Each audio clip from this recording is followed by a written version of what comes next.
धनंजय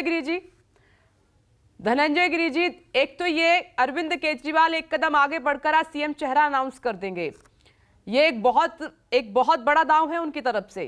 हो सकता है इसका नुकसान बीजेपी कांग्रेस को उठाना पड़े।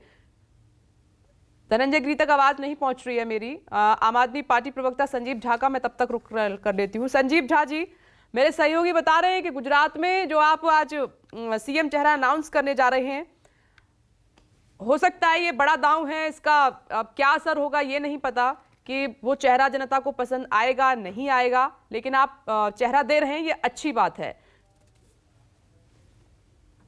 कि आम आदमी पार्टी एकमात्र ऐसी पार्टी है जब सीएम का भी अनाउंस चाहे पंजाब में किया या गुजरात में कर रहे हैं, तो हम एक तरह से जनता का फीडबैक लेते हैं। हम लोगों को कहते हैं कि आपको क्या लगता है कि किनको सीएम बनना चाहिए। तो एक मोटा मोटा लोगों का ऑब्जर्वेशन पता चल जाता है कि आखिर लोगों का इसके बारे में व्यूज क्या है। पहली बात। दूसरी बात ये लगता है, जैसा मैंने पहले कहा कि 27 साल में गुजरात में जो भारतीय जनता पार्टी व्यवस्था दी, उस व्यवस्था में आज रोजगार के लिए युवा सड़कों पर है। शराबबंदी वाले केस में जहरीले शराब से लोग मर रहे हैं। भ्रष्टाचार किस कदर है कि मोरबी की घटना न केवल जो जन हत्या हुई वो, बल्कि भ्रष्टाचार का क्या आलम है ये भी दर्शा रहा है। कोई भी ऐसा परीक्षा नहीं है जो बिना पेपर लीक हुए हो जाए। 7-7 साल हो गए एग्जाम लिए, युवाओं को नौकरी नहीं मिली, लोगों का नौकरी का ये उम्र बीत रहा है। 27 साल भारतीय जनता पार्टी ने व्यवस्था दिया है। अब अरविंद केजरीवाल जी जाकर के वहां के लोग गारंटी कार्ड दिया है। उन्होंने अलग अलग मुद्दों पे, चाहे शिक्षा पे हो, चाहे स्वास्थ्य पे हो, चाहे भ्रष्टाचार मुक्त व्यवस्था हो, चाहे व्यापारिक परेशानी पड़ी है उसको लेकर के हो, किसान को लेकर के हो, महिला को लेकर के हो, रोजगार को लेकर के हो, तमाम मुद्दों पर जाकर गारंटी कार्ड दिया है। और अरविंद केजरीवाल जी की क्रेडिबिलिटी है कि जो वो कहते हैं वो करते हैं। दिल्ली में उन्होंने जो कहा वो करके दिखाया। पंजाब में जो वादा किया आज वो एक एक वादे को पूरा कर रहे हैं। तो अरविंद केजरीवाल जी की क्रेडिबिलिटी पर लोगों का भरोसा है। तो दोनों बातें हैं। एक बात कि एक ऐसा चेहरा जो लोगों के बीच का हो, लोगों के दुख दर्द को समझता हो, और दूसरा कि अल्टीमेटली गुजरात को कौन अचीव। अरविंद केजरीवाल कहते हैं कि हम किसी को हराने नहीं, गुजरात को जिताने आए हैं। गुजरात कैसे, वहाँ की युवा रोजगार कैसे मिलेगा, हम उसके लिए काम करने आए हैं। वहाँ का शिक्षा अच्छा कैसे होगा, स्वास्थ्य अच्छा कैसे होगा। किसी एक बात तो मैं मानता हूँ ना कि प्रधानमंत्री जी जाकर कोटा केबिनेट मंत्री से बैठकर स्कूल की बात तो करने लगे ना। ये बात और है कि प्रधानमंत्री जी गए और कोटा केबिनेट भी गायब हो गया, लेकिन कम से कम सीवेज शिक्षा सिखाया, सीवेज स्वास्थ्य सिखाया। तो अब इससे गुजरात की जनता को फायदा होगा, और यही बात अरविंद केजरीवाल जी वहां करते गए। ठीक है धनंजय गिरी जी, अब मेरी आवाज आपको आ रही होगी। ये आम आदमी पार्टी की तरफ से शुरुआत से ये आरोप लगाते आ रहे हैं कि हर जगह अरविंद केजरीवाल को रोकने की बीजेपी पुरजोर तरीके से कोशिश कर रही है, चाहे वो गुजरात हो या एमसीडी इलेक्शन हो, तारीखों का ऐलान हो या फिर अन्य मुद्दे हों, या फिर अरविंद केजरीवाल के बाद बीजेपी की रैलियां हों, सब उसी तरीके से प्लान किया जा रहा है। विपनेश जी, ऐसा है ना, अरविंद केजरीवाल खुद को बड़ी आसानी से मशहूर किया है मैंने, खुद को अपने से बड़े शख्स को गाली देकर। अरविंद केजरीवाल खुद ही उड़ता तीर लेने के पुराने आदी रहे हैं। उनके पास एक ब्रीफकेस हुआ करता था जिसमें शीला दीक्षित के खिलाफ आरोपों की साबूत हुआ करता था। इस देश के हर बड़े एक आदमी पर केजरीवाल ने आरोप लगाए। केजरीवाल की राजनीति की शुरुआत हुई। राजनीति में केजरीवाल जिससे ज्यादा बड़ा गिरगिट आपको खोजने से नहीं मिलेगा। और राजनीति में आप पूरे भारत में, दुनिया की राजनीति में जितने माफीनामे केजरीवाल ने लिखे हैं उतने माफी किसी ने नहीं मांगे।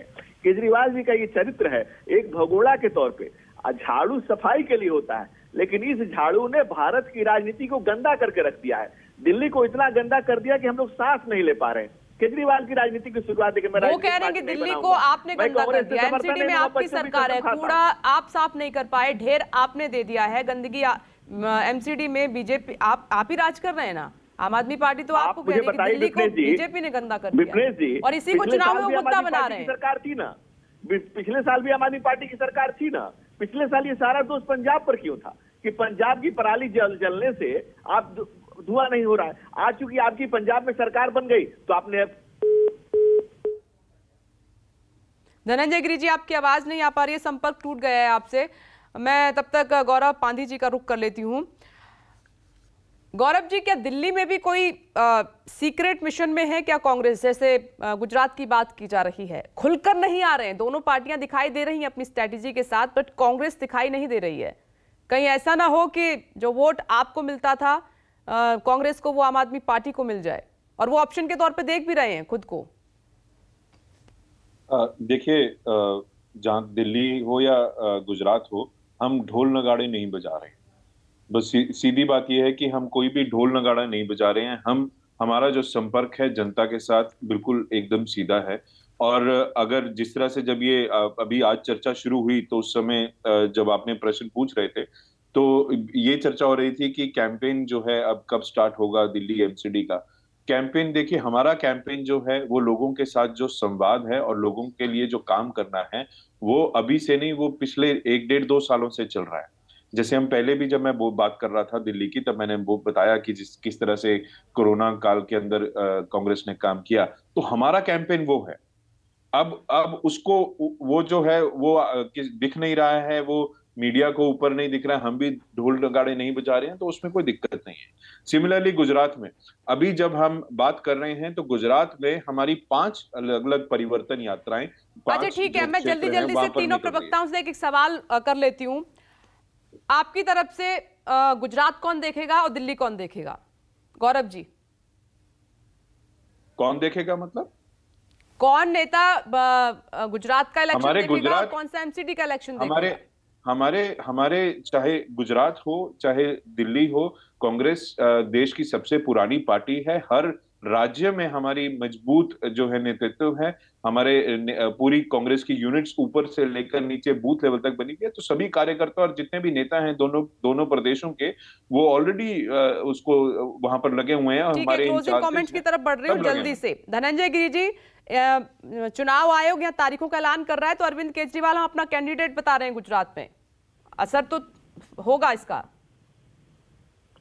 देखिए, असर केजरीवाल की पूरी तरह बेअसर हो चुके हैं, भारतीय राजनीति के लिए अप्रासंगिक हो चुके हैं।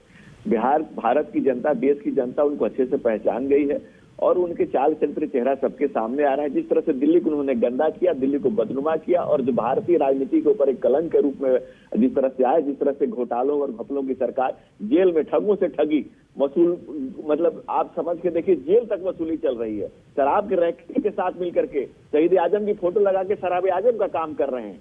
इस तरह के लोगों को, इस घटिया मानसिकता को पहचान गई। पिछले साल भी आप दिल्ली में थे, दिल्ली में पराली जल पिछले साल जल रही थी, पंजाब को दोष रहे थे। अब पंजाब में आपकी सरकार बन गई, आपने गोल पोस्ट बदल दिया। ये गोल पोस्ट बदल करके मैच से भाग जाना ये केजरीवाल की पुरानी आदत है। लेकिन अब देश की जनता इनको अच्छे से पहचान गई, इनको संजीव झा जी नहीं मिलेगी। लास्ट रिएक्शन आपसे चाहूंगी, क्लोजिंग कमेंट। अब कैसे देखेगा नेतृत्व आपका गुजरात की तरफ? गुजरात कौन देखेगा और एमसीडी इलेक्शन कौन देखेगा? क्या नेता बढ़ जाएंगे? देखिए, मुझे लगता है कि हर चुनाव में वहाँ का प्रभारी नियुक्त किया जाता है। ऑलरेडी हमारे पास गुजरात के प्रभारी और अध्यक्ष हैं और हमारे दिल्ली में प्रभारी और अध्यक्ष हैं। चुनाव की पूरी जिम्मेदारी कराने की प्रभारी और अध्यक्ष की होती है। बाकी लोग जाके कैंपेन करते हैं, तो बाकी जो लीडर्स हैं वो दोनों जगह पर कैंपेन करेंगे। गुजरात में भी कैंपेन करेंगे और दिल्ली में भी कैंपेन करेंगे। हमने पहले ही कहा कि बात दिल्ली की जहां तक है, तो दिल्ली में पहली बार ऐसा हुआ कि एक पार्टी को आजादी के बाद से आज तक कि 2 बार 50% से ज्यादा मत मिला हो, पंजाब में लैंडस्लाइडिंग विक्ट्री मिला हो। तो ये जो भारतीय जनता पार्टी के नेता प्रवक्ता मुझे मंगेरीलाल हसीन सपने देख रहे हैं और प्रासंगिक तो भारतीय जनता पार्टी हो रही है। अब दिल्ली में भी हुई, पंजाब में भी हुआ और गुजरात की। देखिए, आप सबके साथ तो सबसे बड़ा न्याय वोटर्स को करना है। देखिए, सबसे बड़ा न्याय वो करने हैं और उन्हीं की अदालत में अब सभी के मामले जाने वाले हैं। तो अब ध्यान दीजिए, क्योंकि अब आप लोग तो जोर लगाएंगे ही, चाहे बीजेपी है, आम आदमी पार्टी है, कांग्रेस है, लेकिन असल फैसला, असल न्याय जनता करेगी कि दिल्ली में कौन सरकार एमसीडी में बनाने जा रहा है इस बार, या गुजरात में कौन बनाने जा रहा है। ये देखना दिलचस्प रहेगा, लेकिन मुकाबला अब दोनों तरफ दिलचस्प होने वाला है, ये तय है। एक छोटा सा ब्रेक, आप सभी का शुक्रिया, फौरन लौटेंगे। नमस्कार, मैं हूं मानक गुप्ता। अगर आपको हमारा ये वीडियो पसंद आया हो तो इसे लाइक और शेयर जरूर करें और हाँ, हमें सब्सक्राइब और फॉलो करना ना भूलें ताकि आप देश और दुनिया की कोई खबर मिस ना करें।